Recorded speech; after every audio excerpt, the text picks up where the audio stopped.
Morning, everyone. This is the Senate Transportation, Finance, and Policy Committee. Today is Monday, April 4th, 2022. We have one bill on our agenda. That's Senate File 1154, which is the vehicle bill for the Senate Transportation Committee Omnibus bill. And just to give members kind of a heads up as to what the program is for purposes of today, we have a hard deadline just shortly before 11 o'clock because we have to be on the floor. And then we will return here as soon as we're done on the floor and finish up. I am anticipating it's just a paper push on the floor today, so I think it'll go fairly quickly. And I would be hoping to come back into our agenda then 15-20 minutes after the floor session. Senator Dibble. Thank you, Mr. Chair. I just remembered that the floor session may take a slightly bit longer because I think we're going to pause and folks are going to share some memories of our former Secretary of the Senate, Pat Flavin, so that might take a little bit longer. Oh, thank you, Senator. I was not aware of that. So for those in the audience, just kind of keep that in mind. But if you're watching, I would anticipate we'd be back 15-20 minutes after we adjourn from the Senate floor. We will then finish up, and what we're going to do today is just the walkthrough. And we've got a total of 17 testifiers that have signed up to testify, and that would include the three agencies, and we're going to have about 20 minutes apiece for the state agencies, and then about 3 minutes apiece for each of the testifiers, only because we've got such a great number. Tomorrow we will reconvene, and we will then do the markup, take any amendments, and discussion. The idea being to pass the bill out of the Transportation Committee and onto the Finance Committee, where we will meet on Wednesday for the purpose of going through it in that committee and then presumably pass it to the floor. With that explanation, members, any questions? Just procedurally. Okay, I don't see any. So we will get started. And members, what I intend to do today is I have an author's amendment I'm about to offer, and we will then get started. I will hold the gavel here for purposes of today as we do our walkthrough. So with that, as to Senate File 1154, I have an author's delete all amendment that I would offer at this time, which is the A9 amendment. All those in favor of the A9 amendment, please signify by saying aye. Aye. Aye. Those opposed, no. The amendment is adopted. Thank you, members. We are going to begin with Senate Council doing a walkthrough from the bill, and then we will have our fiscal analyst do the same. Krista can start. Oh, Krista wants to go first. So we will go with Ms. Boyd first, and we'll just have them walk through the bill.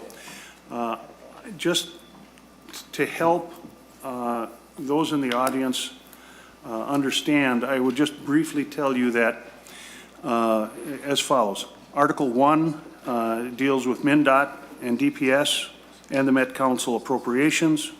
Article 2 deals with the Federal Transportation Fund. That begins on page 14. Article 3 is the Bond Appropriation. That's on page 20. That's where that begins. Article 4 deals with DPS. That begins on page 24. Article 5 deals with the Independent Expert Review report and the bills that came out of that. That's on page 45. Article 6 is salvage title. That begins on page 66. Article 7 deals with Department of Transportation. That begins on page 75. And then Article 8 is the Met Council on page 96. With that very brief explanation, we will go to Senate Fiscal Analyst, Ms. Boyd. Thank you, Mr. Chair. I believe I'm still joining Zoom, so I'll give it 2 seconds. There I am. And thank you, Mr. Chair. I believe I'll start with the spreadsheet that you have in your packets that's labeled Senate File 1154A9 Amendment Revised 4/3/22. And then I'll just point out a couple pieces in the first couple articles of the bill that are not reflected in the spreadsheet. So I'm going to walk through the Senate side, which is the last 6 columns of the spreadsheet. And these are just incremental change items, obviously, in a supplemental budget year relative to base for these appropriations. So we'll start on line 12. There are a number of pieces in the bill that were related to match funding for federal funds under the Infrastructure Investment and Jobs Act. And this is one on line 12. This is $6.5 million a year from the general fund for a match of aeronautics program funding. And then similarly on lines 17 and 18, these are match amounts of $7 million a year for Greater Minnesota Transit and $10 million a year for Metro Transit to match Federal Transit Administration grants under the federal bill.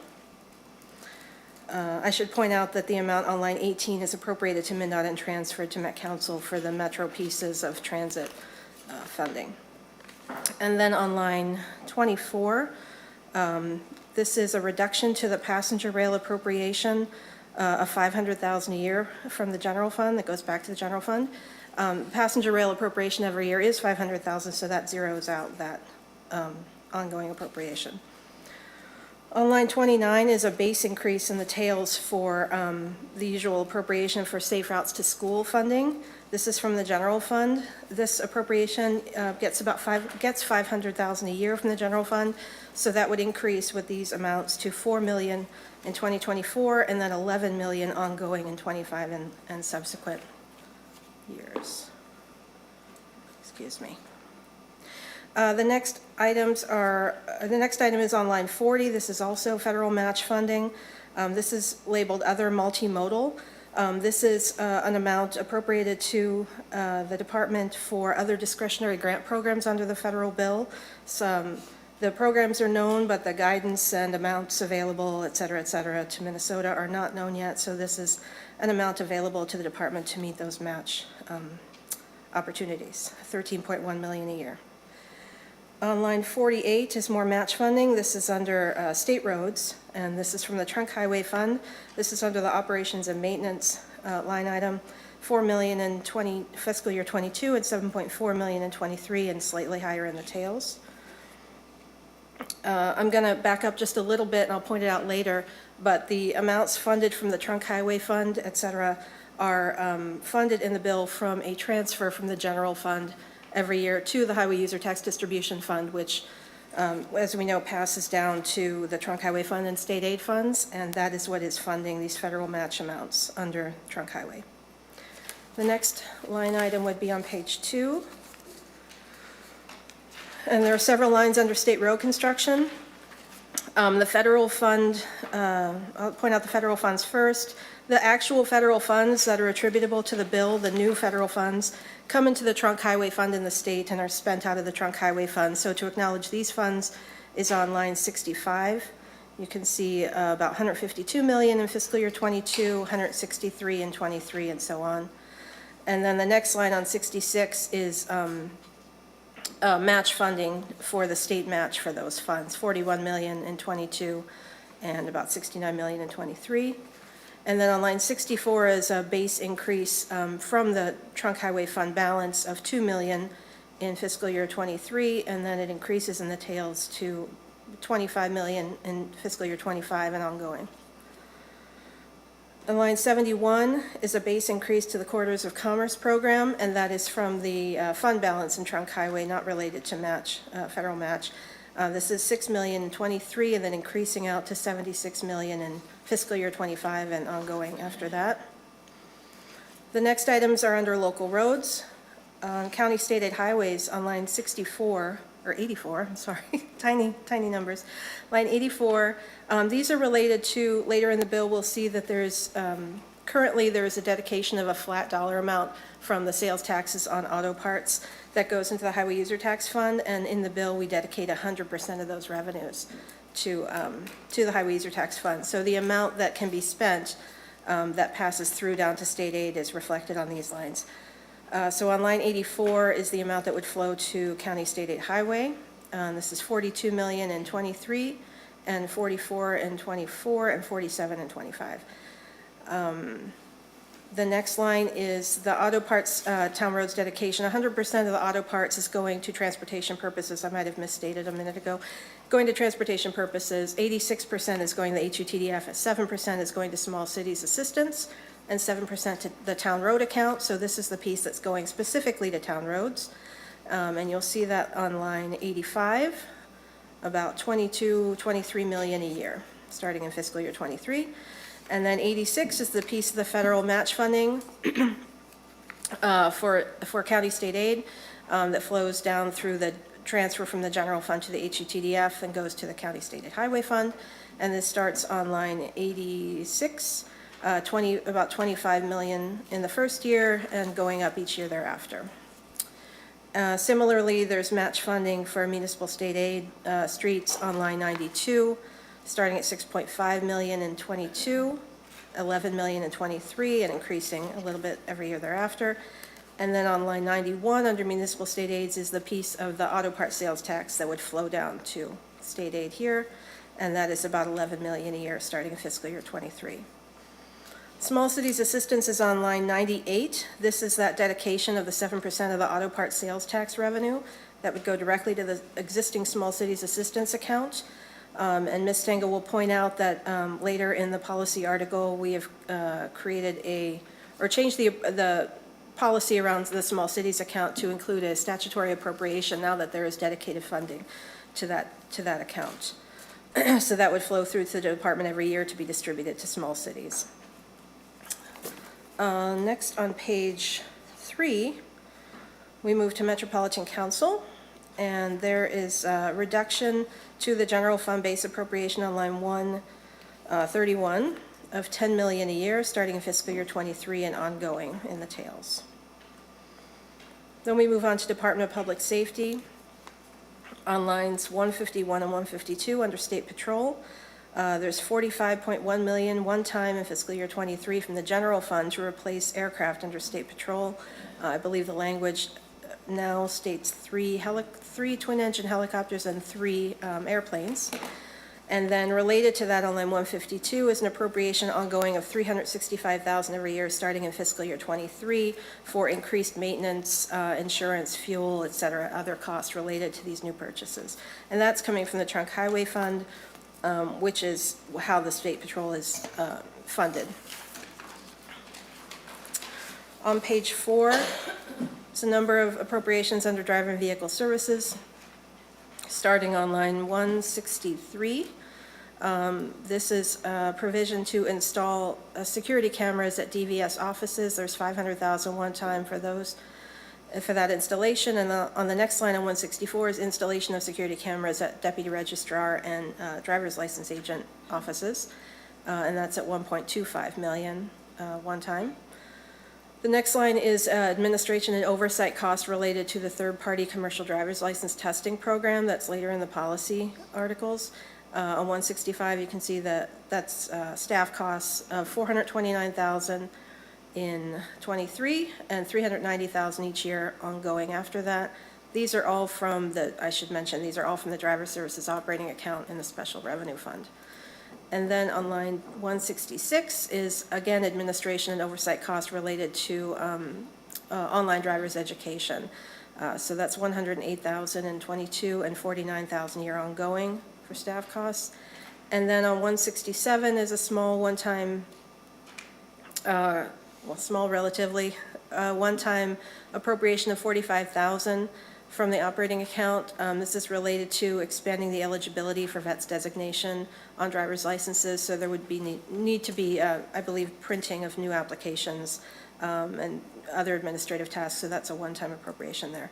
Then under vehicle services on 174 and 175, these are both statutory appropriations, and Ms. Stengel will walk through the language on these later. There's an appropriation for every mail or online renewal transaction. So this would be a set dollar amount appropriated statutorily to the department for each mail or online renewal of vehicle registration tabs that they do, and this is approximately going to be $4.46 million in the first year and ongoing. And then the next line is a distribution from a newly created full service providers account. Full service providers are those offices that provide both deputy registrar and driver's license agent services, and this is going to be a distribution related to fees for online and mail transactions. There's a redistribution of fees in statute that would now go to the department, and some of those will be going to this account and distributed to those providers. On line 182 is an increase to last year's appropriations for grants to school bus companies and school districts, I believe, to install cameras on school bus stop signal arm. I forget the order of the words, but last year there was approximately $7 million in the first 2 years for these grants. This adds $5 million in 22 and then $7 million in 24. And then starting on line 192, there's a number of particular projects that are funded in the bill. These are all listed in different sections at the end of Article 1, and most of them you can see are trunk highway. They start on line 192. I'm not going to walk through them individually. There are two that are not trunk highway on lines 205 and 206. One is a special revenue fund that's from the Rail Service Improvement Account for a freight rail car storage facility in Lakeville, $750,000. And then on line 206, there's $5.5 million actually from the general fund for a noise barrier along I-694, I believe, in Oakdale. On line 212, this is statutory appropriation from the existing data security account that currently does not have an appropriation attached to it, and the money is sitting in there and is being made available for the Office of the Legislative Auditor for their purposes. This money comes from the sale of bulk data related to driver and vehicle records. So those amounts are shown on 212.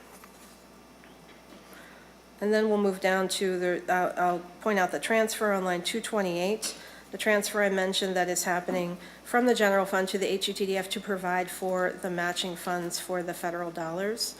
You'll see those starting on 228, they add up to about $206.8 million in the first biennium and $300 in the second biennium. And then quickly walk through the revenue items. You'll see the other half of that transfer on line 235, that transfer into the HUTDF of those general fund monies.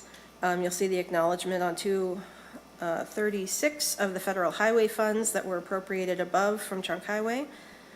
On lines 239 to 242 shows the revenue changes related to the auto part sales tax dedication to transportation. There's a loss to the general fund on line 239 of $174 million in the first year and ongoing little increase each year. On line 243 is the revenue to the HUTD, to the Highway User Tax Fund related to the increase in the electric vehicle surcharge on registration taxes. Currently in law, that's $75 and increases to, I'm gonna forget them. I know that the basic one is $229, and there's also additional charges for plug-in electric hybrids and motorcycles, electric motorcycles as well. And that's the total of all the revenue attributed to that. Then under Department of Public Safety, there's some small revenue items related to some new special plates in the bill, the Air Medal Special Veterans plates, and the murdered and missing Indigenous women. I'm sorry if I got the acronym wrong. I have the acronym here. That revenue goes to the Vehicle Services Operating Account in the Special Revenue Fund. And that's just anticipated what will come from sales of the new plates. The Vikings Foundation has a little more revenue. They've estimated that I believe there will be 10,000 sales in the first year, so that's a little additional revenue there.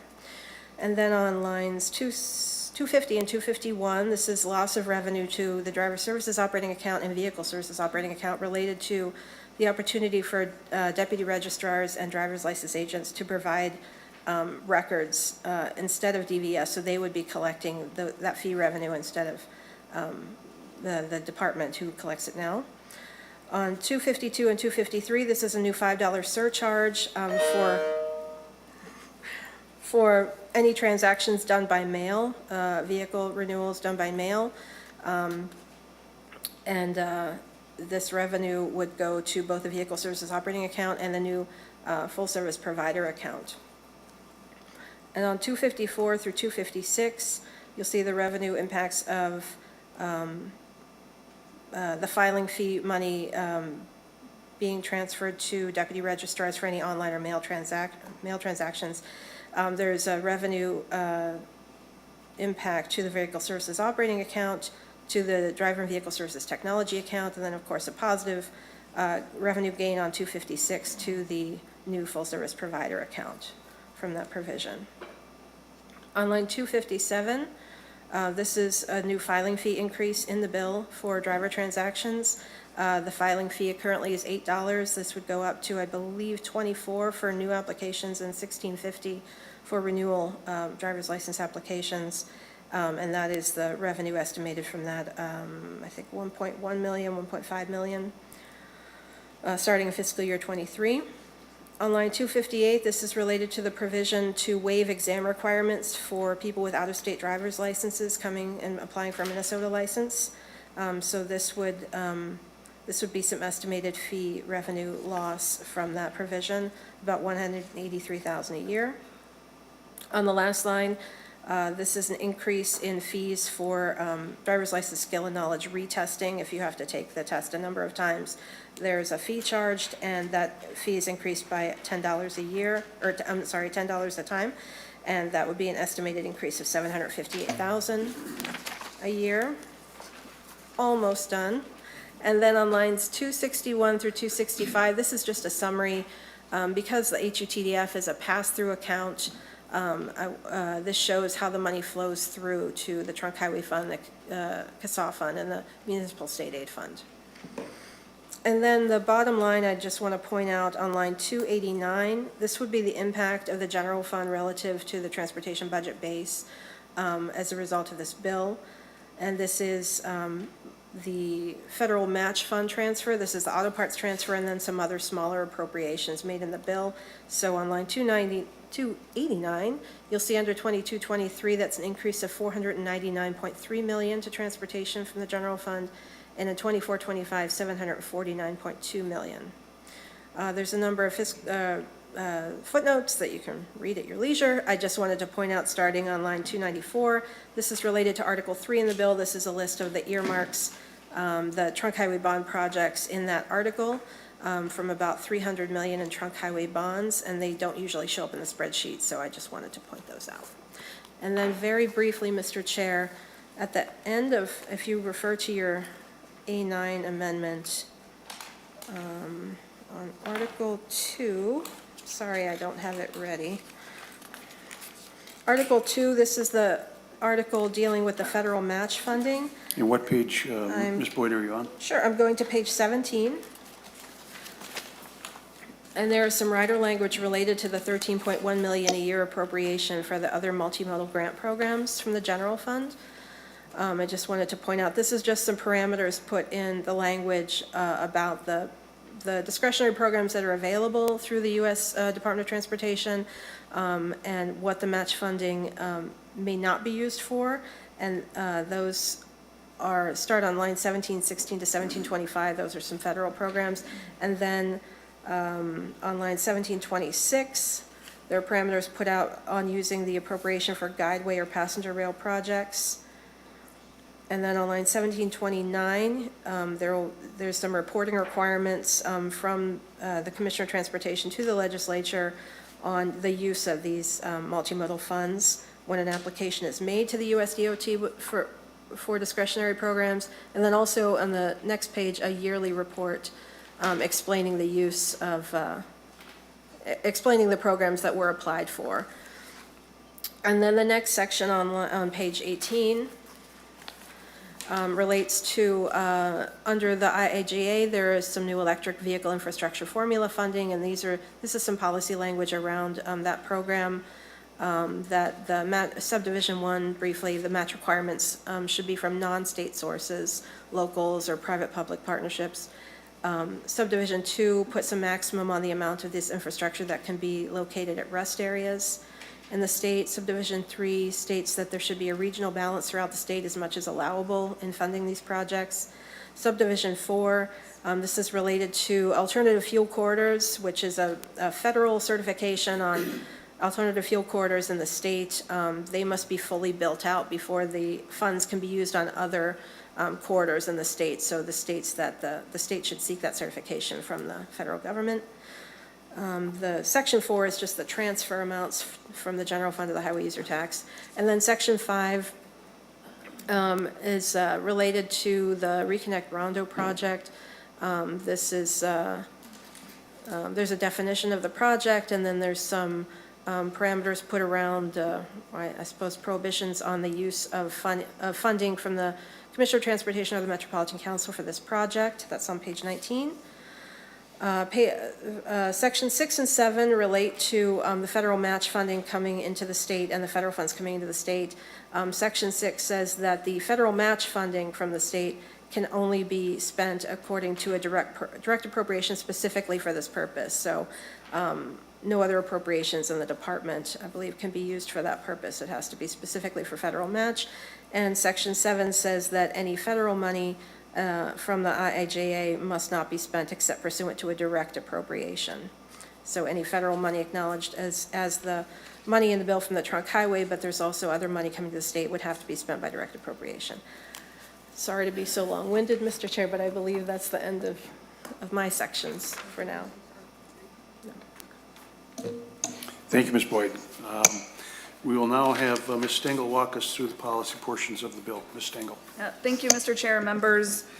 Ms. Boyd already went over Article 3 with the spreadsheet, so I'll skip over that to Article 4 on page 24. And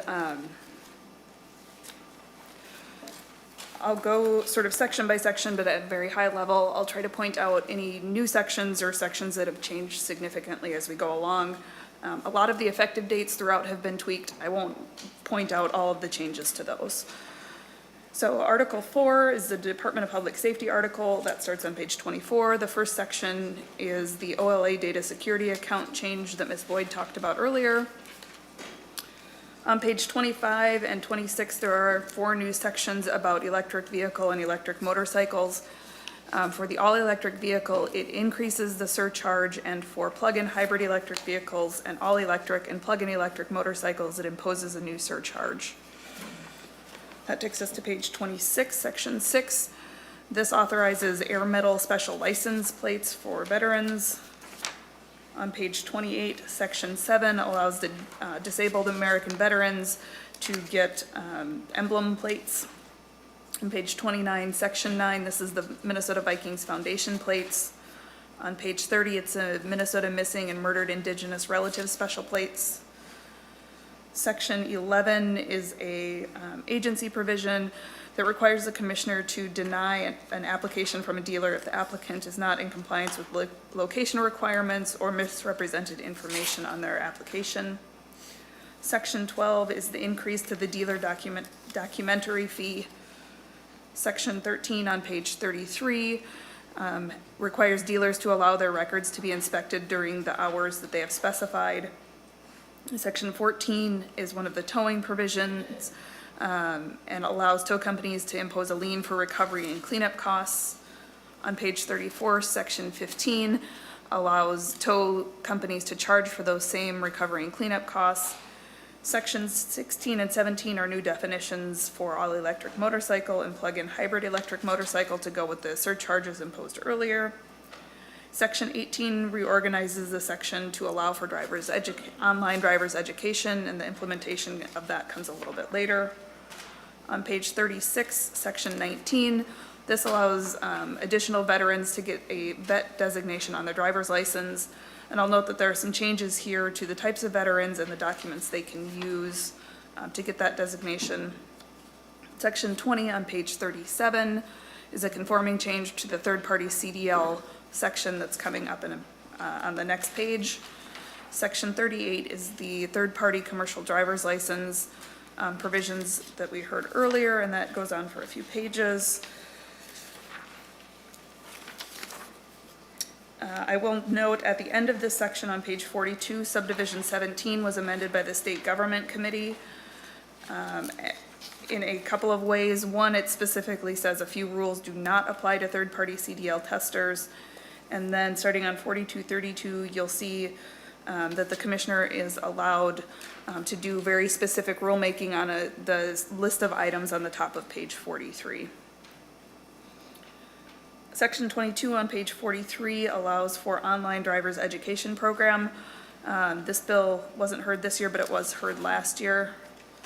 Section 23 on page 44 is an extension of an exemption that was enacted last year. So state law requires school buses to be 12 years old or newer.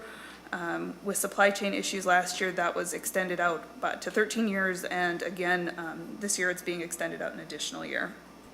Section 25 on the bottom of page 44 is third-party CDL provision that was added by State Gov, asking the commissioner to notify the legislature if they need additional rulemaking authority.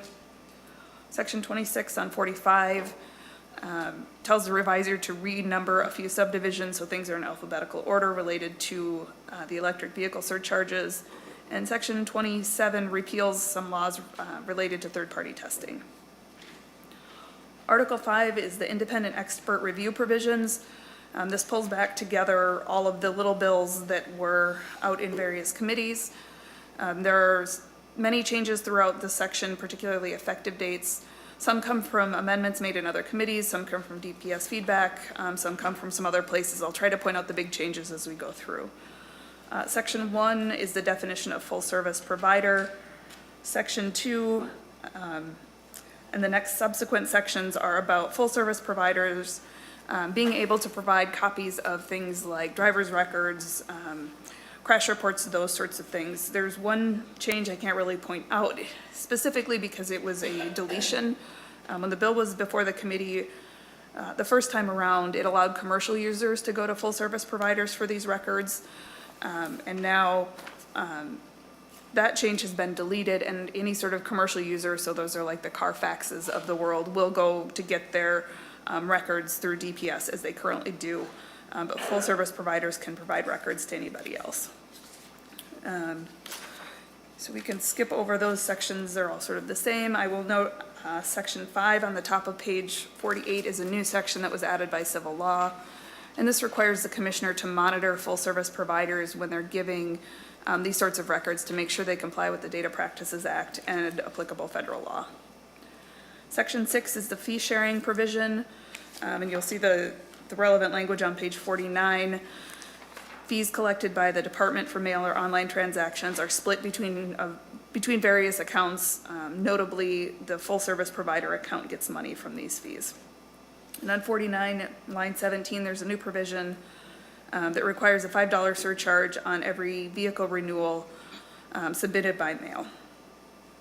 Section 7 is another one of the full service provider provisions that allows them to give crash reports.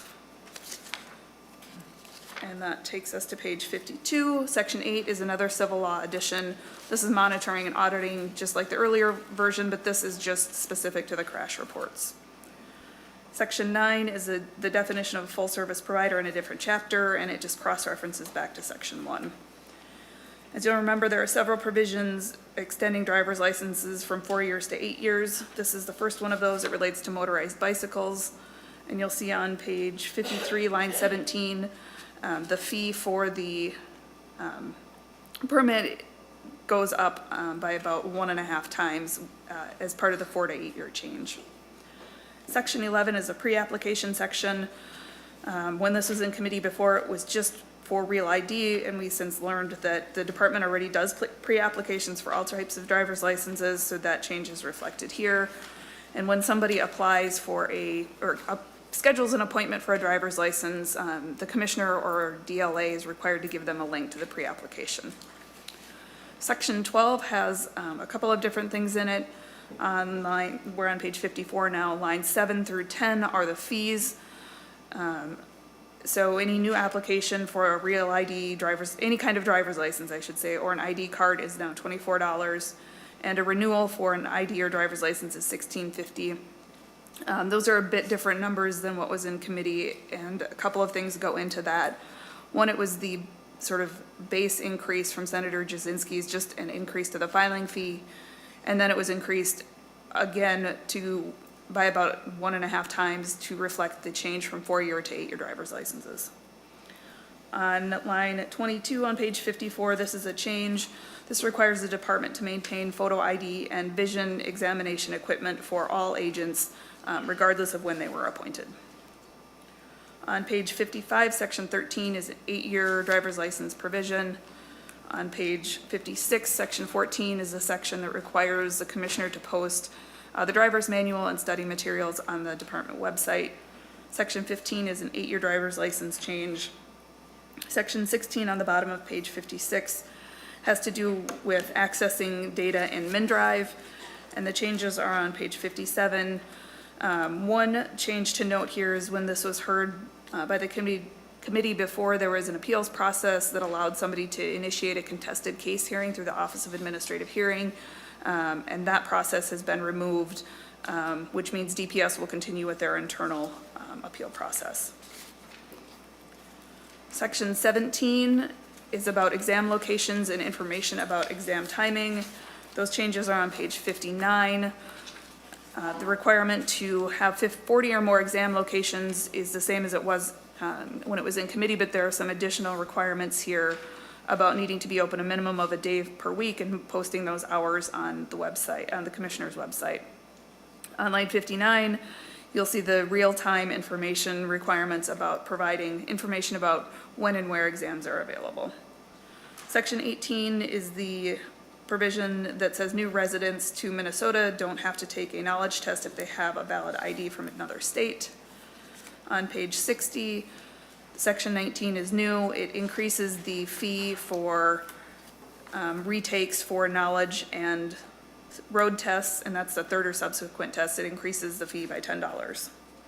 Section 20 is another 8-year driver's license provision. On page 61, section 21 is another 8-year license provision.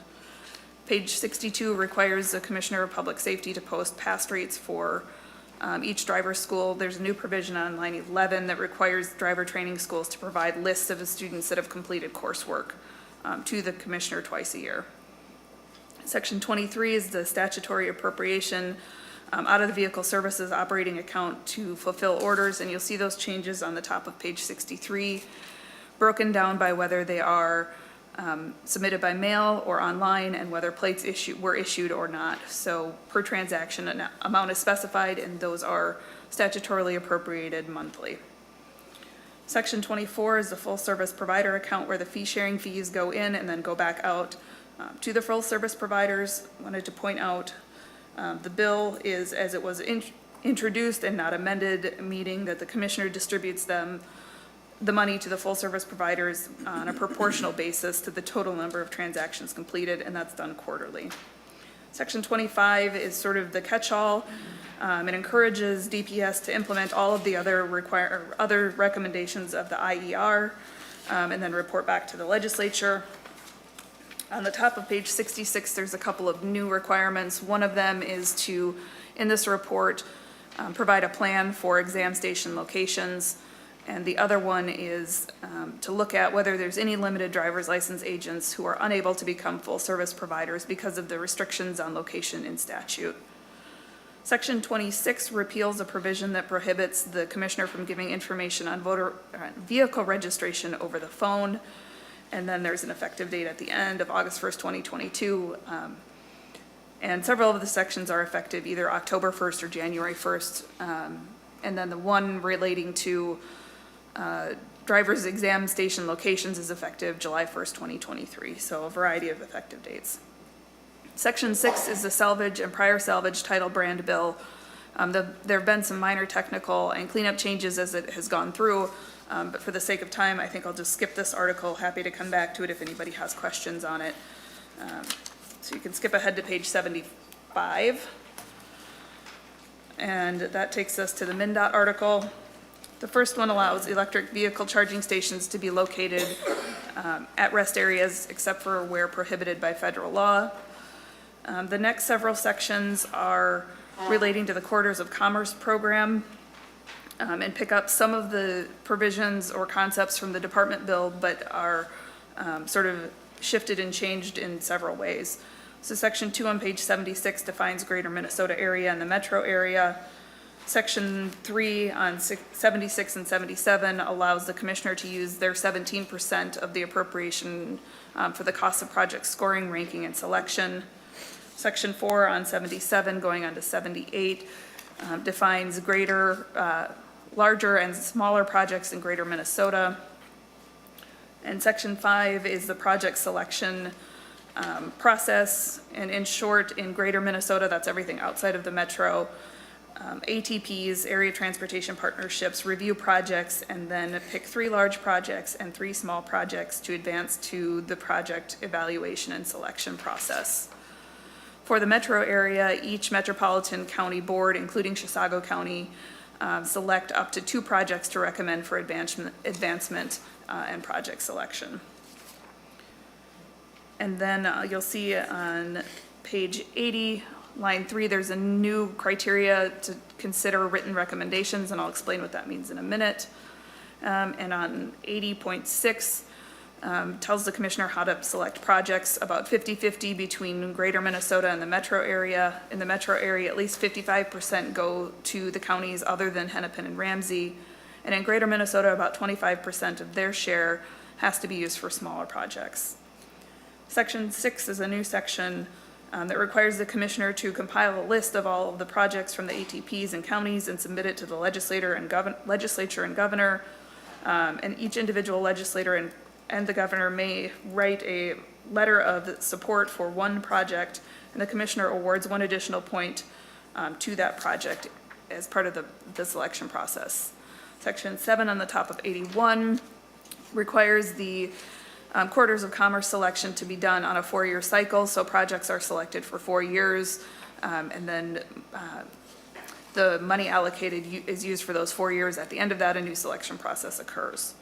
Section 8 is a bill that was from last year's omnibus bill, and this is what's commonly referred to as the AG report.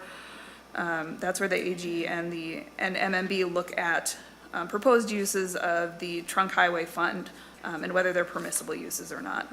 And currently that is in session law, and this codifies it in the MnDOT chapter. Section 9 on the top of page 82 is a turnback. Section 10 and 11 have to do with MSA and CASA and having, and looking at their needs for program allocation. Section 12 at the bottom of 82 is a new section, and as Ms. Boyd referenced, it relates to auto parts sales tax. And this annually appropriates the money in the small cities assistance account to the commissioner to be allocated as provided by law. Page 83, section 13 and 14 are similar and conforming changes to that same account. Section 15 on the top of 84 allows tow trucks that are towing disabled or damaged vehicles to be overweight or oversized. Section 16 is Senator Johnson's grass seed permit, grass seed being hauled as an ag permit. Section 17 is the pavement life cycle cost analysis provision. And that continues for several pages, so that takes us to page 90. Section 18, this adds the township board member to the local road improvement program advisory committee. Section 19 is the dedication of auto parts sales tax. And you can see the changed language on 92. As Ms. Boyd pointed out, the split in the bill is 86 to HUTDF and 7 each to small cities assistance and the town road account. Page 94, sections 20 and 21 are MnDOT provisions relating to drone registration insurance. On page 95, section 22, and on 96, section 23 are a couple of turnbacks. And the repealers relate to paragraph A, repeals some towing provisions that have been consolidated into a new provision that's in the bill. Paragraph B is a monthly reporting requirement for MnDOT grants And section 3 is the session law where the AG report is. Article 8 is the Metropolitan Council. I'll note that several sections now exempt the gold line by name, and I won't point that out each time, but you'll see that sort of scattered throughout this article. Section 1 is a new provision, and this requires counties that use transportation sales tax to fund guideways to submit a report every even-numbered year, looking back and looking forward at their collections and proposed uses.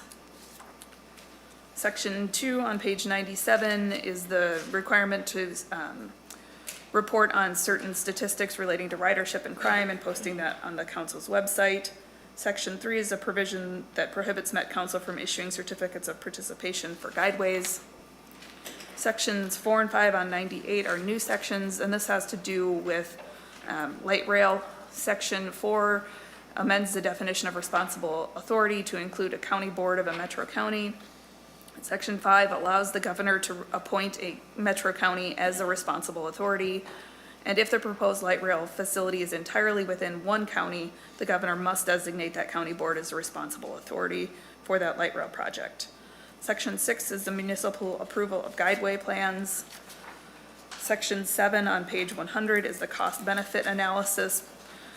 Bill, there are a couple of changes. You'll see on, for example, on line 100, page 100, line 24, the process is now done prior to selecting a locally preferred alternative, and it's done by the responsible government unit.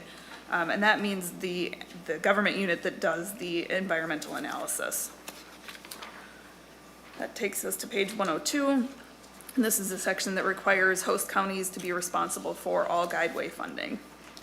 Section 9 on 103 changes the source of the funding from the Trunk Highway Fund to Met Council funds for the post-COVID pandemic public transportation study. Section 10 on 104 is the request to terminate North Star. Section 11 on 104 is a provision suspending guideway activities until Southwest Light Rail is in revenue operations.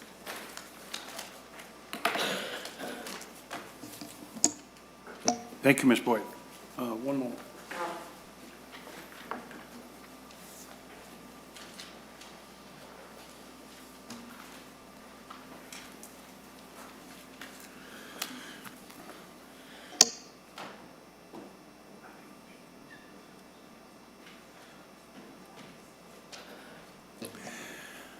Okay, folks, as I had previously indicated, we're up against a hard deadline at 11 o'clock to be on the floor.